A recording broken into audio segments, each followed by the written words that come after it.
What's up guys, Tony with BD Outdoors bringing you another weekly roundup. Most of the long range boats are back from their trips or in the yard, so there's not really much to report on this week. So instead, I'm going to be talking a little bit about bluefin and some tackle recommendations to help maximize your setups. Bluefin are highly migratory. They can travel 6,000 miles in just a year, which is why as a fleet, when we're searching for them, they can push super far out just overnight. They're also one of the few species of fish that can regulate their body temperature. So they're found in waters from 36 to 87 degrees Fahrenheit, which is why we see them in our backyard almost all year round. They also have excellent vision, so they're good predatory hunters.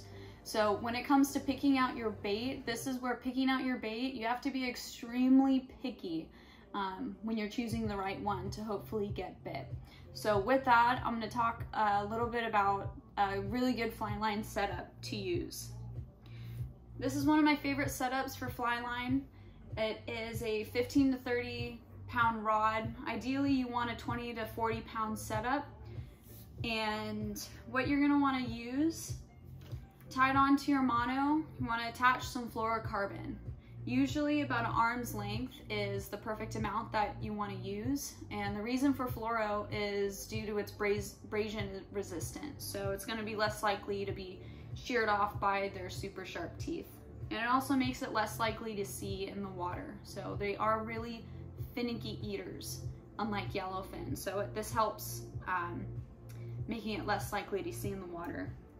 So after you attach your mono to your fluoro, you want to match your mono to your fluoro. So if you're using 30 pound mono, you want to use 30 pound fluoro. Likewise, 40 pound mono, 40 pound fluoro.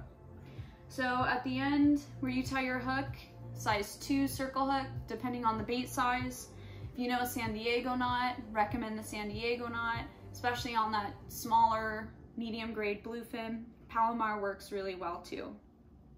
So again, you're matching your mono to your fluoro with the surgeons. At the very end, either a San Diego or a Palomar attaching to your hook.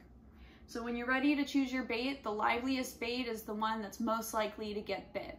So as soon as you put your hand in there, the bait that's the hardest one to catch, that's probably a good bait to use.